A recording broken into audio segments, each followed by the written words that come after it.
The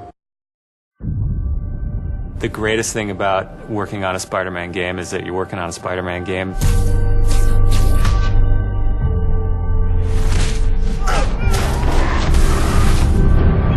The hardest thing is that it's a Spider-Man game. We really care about storytelling here at Insomniac.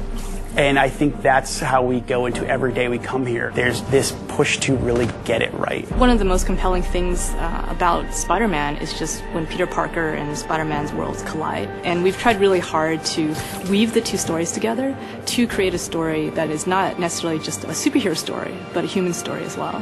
So this Spider-Man is a little different. He's older. He's 23, so he's been Spider-Man for 8 years, and kind of like an athlete in the prime of his career, he's starting to get good at the Spider-Man thing. The nice thing about playing an experienced Spider-Man is that he's already familiar with his powers, right? He's not just discovering them. We always think of Spider-Man as, we call him, the acrobatic improviser.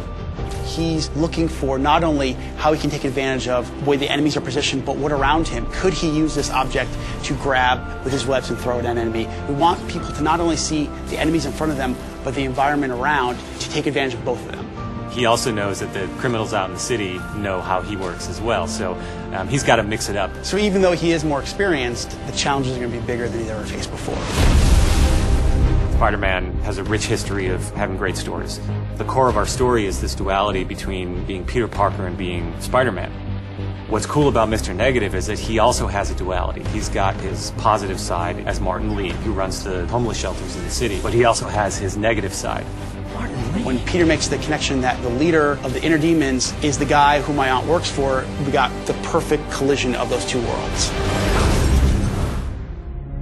So many people have their own vision of what Spider-Man should look like, what he should sound like, and in the end, we just have to put a new and fresh twist on who he is. And for us, it's really, really important to deliver those big spectacle moments, those near impossible scenarios that only someone like Spider-Man can survive, and put you in that action.